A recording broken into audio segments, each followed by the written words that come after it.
നമുക്ക് ഒരുപാട് വർത്തമാനം പറയാനുള്ള വിഷയം ഇപ്പം ഇല്ല. നാളെ റിസൾട്ട് വരുമ്പോഴല്ലേ നമുക്ക് പറയാനൊക്കെ ഉള്ളൂ. പക്ഷേ ഞാനിപ്പോഴും വിശ്വസിക്കുന്നു എക്സിറ്റ് പോൾ എല്ലായിടത്തും എല്ലാ കാലത്തും ശരിയാകണമെന്നില്ല. ഇപ്പം തന്നെ അവർ ഓരോന്നും കണക്കൊക്കെ എല്ലാം ബിർമയിലാണ് എല്ലാം നിൽക്കുന്നത്. ഈ ബിർമയിൽ നിൽക്കുമ്പോൾ BJP എന്ന് പറഞ്ഞ വലിയൊരു ഘടകമെടുപ്പുണ്ട്. അവരെ പലരും കാണുന്നില്ല. അവരും കുറേ സീറ്റ് പിടിക്കും. അവരുടെ കണക്കനുസരിച്ചാണെങ്കിൽ 14 സീറ്റ് പിടിക്കുന്നത്. അതൊന്നും പിടിക്കാൻ പോകുന്നില്ല. എന്നാലും അവർ അക്കൗണ്ട് തുറക്കും. അക്കൗണ്ട് തുറക്കുമ്പോൾ അവരും കുറച്ച് സീറ്റ് പിടിക്കും. അവരെ ഒന്നും കണക്കൂട്ടാതെ ഓരോരുത്തരും ഇങ്ങനെ ഉപയോഗിച്ചു കൊണ്ടുപോകുമ്പോൾ സ്വാഭാവികമായിട്ടും ഒരു ചെറിയ മാർജിൻ അല്ല ആരായാലും ചെറിയ മാർജിനിൽ ഭൂരിപക്ഷം ഉണ്ടാകും.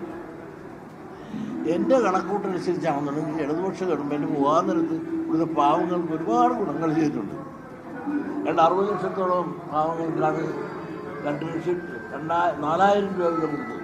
അതിലെല്ലാം പ്രതിഫലനം കാണാതിരിക്കുമോ? അതിൻ്റെ അടിസ്ഥാനത്തിലാണ് പിന്നെ എക്സിറ്റ് പോളിലെല്ലാം ഉപരിയും LDFയിലെ മുഖ്യമന്ത്രി ഉൾപ്പെടെ അദ്ദേഹം വെറുതെ പറയത്തില്ല, അവഗാധമായി പഠിച്ചിട്ടായിരിക്കണം അദ്ദേഹം പറഞ്ഞിട്ട് LDF വരും, UDFകാരും UDF വരുന്നു. പക്ഷെ എൻ്റെ കണക്ക് അനുസരിച്ചും എൻ്റെ ചിന്ത അനുസരിച്ചും എൻ്റെ മനസ്സിൻ്റെ ആഗ്രഹം അനുസരിച്ച് LDF ചെറിയ ഭൂരിപക്ഷത്തോടുകൂടി ജയിക്കും എന്നാണ് ഞാൻ വിചാരിക്കുന്നത്. എൻ്റെ വിചാരത്തെ നിങ്ങൾ വിമർശിക്കരുത്. അതെൻ്റെ ആഗ്രഹവും എൻ്റെ വിശ്വാസവുമാണ്. എൻ്റെ വിശ്വാസം എന്നെ രക്ഷിക്കും.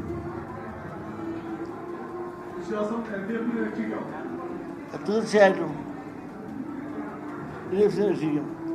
UDF ഇവിടെ ഭരണത്തിൽ വന്നാൽ പിറ്റേ ദിവസം ഇടിപിടിയല്ലേ വരാൻ പോകണം. നിങ്ങളൊന്ന് ആലോചിച്ച് നോക്ക്.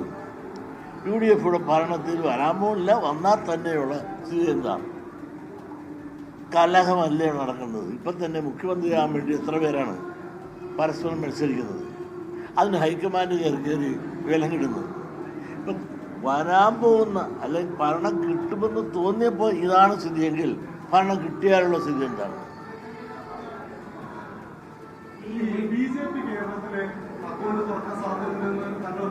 അതെ,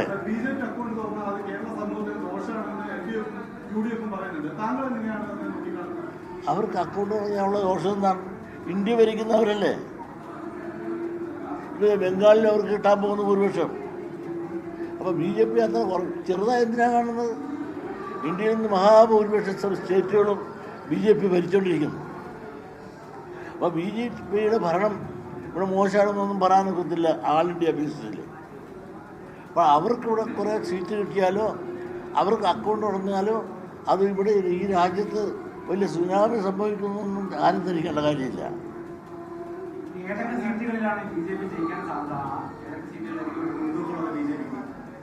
തിരുവനന്തപുരം സൈഡിലായിരിക്കും കൂടുതലും. തിരുവനന്തപുരം ജില്ലയിലായിരിക്കും കൂടുതലും.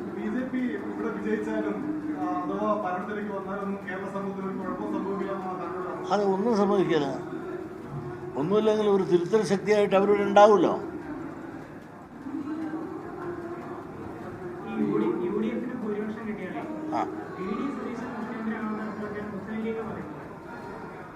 അത് മുസ്ലിം ലീഗ് പറയാമോ? അപ്പോൾ ഈ ഹൈക്കമാൻഡ് ആരാ? കോൺഗ്രസ്സോടാണ് ഹൈക്കമാൻഡ് തീരുമാനിക്കുമെന്ന് കോൺഗ്രസിൻ്റെ നേതാക്കന്മാരും ഹൈക്കമാൻഡും പറഞ്ഞാൽ അവരുടെ മുഖ്യമന്ത്രി ആരായിരിക്കുമെന്ന് അവർ തീരുമാനിക്കുന്നു. അപ്പോൾ പണക്കാട്ടെന്ന് പറയുന്നത് സതീശനായിരിക്കുന്നു. അപ്പോൾ ആരാണ് ഹൈക്കമാൻഡ്?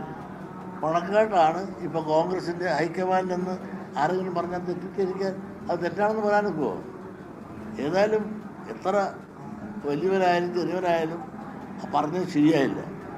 അത് പറയാനുള്ള ധാർമ്മിക ഉത്തരവാദിത്വം ഒരു ഘടകകക്ഷി എന്നതിൽ അവർക്കില്ല. എന്നെക്കൊണ്ടുള്ള ആരുമില്ലാത്തവർക്ക് പറയാം.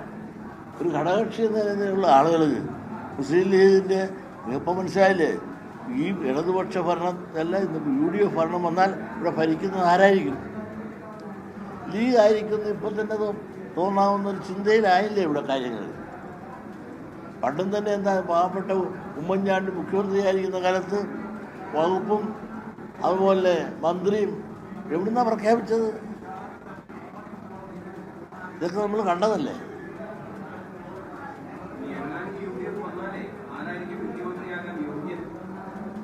അത് അവർ ഹൈക്കമാൻഡ് തീരുമാനിക്കട്ടെ. അല്ല, ഞാൻ അവരാകുമെന്ന് ഒരിക്കലും പ്രതീക്ഷിക്കാത്ത എനിക്ക് ഒരു പേര് പറയേണ്ട എന്ത് കാര്യം? വി.ഡി. സതീശൻ മുഖ്യമന്ത്രിയാവണമെന്ന് ആവശ്യപ്പെട്ടുകൊണ്ട് കേരളത്തിന്റെ പല ഭാഗങ്ങളിലും ഫ്ലക്സ് ബോർഡുകൾ വന്നുകൊണ്ടിരിക്കുകയാണ്. League VD. സതീശൻ മുഖ്യമന്ത്രിയാവണമെന്ന് ആവശ്യപ്പെട്ടുകൊണ്ട് കേരളത്തിൽ അങ്ങോളം ഫ്ലക്സ് ബോർഡുകൾ വന്നുകൊണ്ടിരിക്കുകയാണ്. നേരത്തെ VS-നെ മത്സരിപ്പിക്കണം, VS-നെ മുഖ്യമന്ത്രിയാക്കണം എന്നൊക്കെ പറഞ്ഞതിന് അത്ര ഇല്ലെങ്കിലും ഏതാണ്ട് അങ്ങനെ വന്നുകൊണ്ടിരിക്കുന്നു. ആ സംഭവത്തെ എങ്ങനെയാണ് താങ്കൾ നോക്കിക്കാണുന്നത്? അതൊക്കെ അവരവരുടെ പാർട്ടികൾ തീരുമാനിക്കട്ടെ.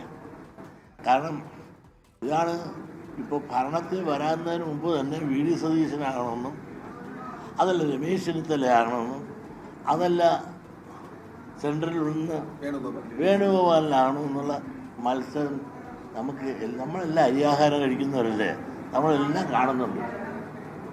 ഇപ്പോഴേ കൂട്ടയടി തുടങ്ങി.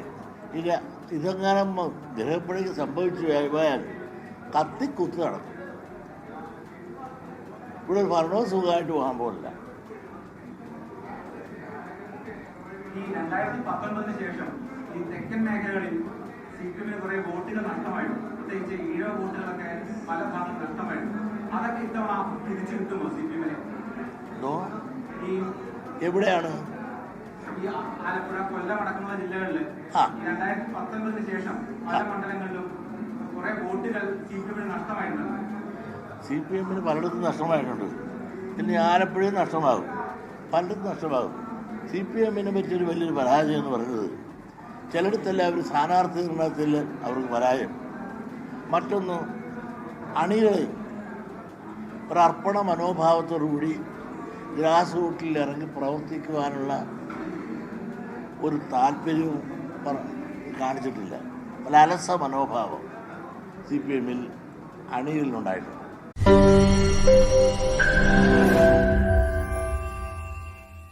ലോകത്തെവിടെയായാലും ഏത് സമയത്തും 24 വാർത്തകളും ഓഗ്മെന്റഡ് റിയാലിറ്റി പാക്കേജുകളും എക്സ്പ്ലെയിനറുകളും വിശദമായി കാണാൻ ഞങ്ങളുടെ യൂട്യൂബ് ചാനൽ നിങ്ങൾക്ക് സബ്സ്ക്രൈബ് ചെയ്യാം.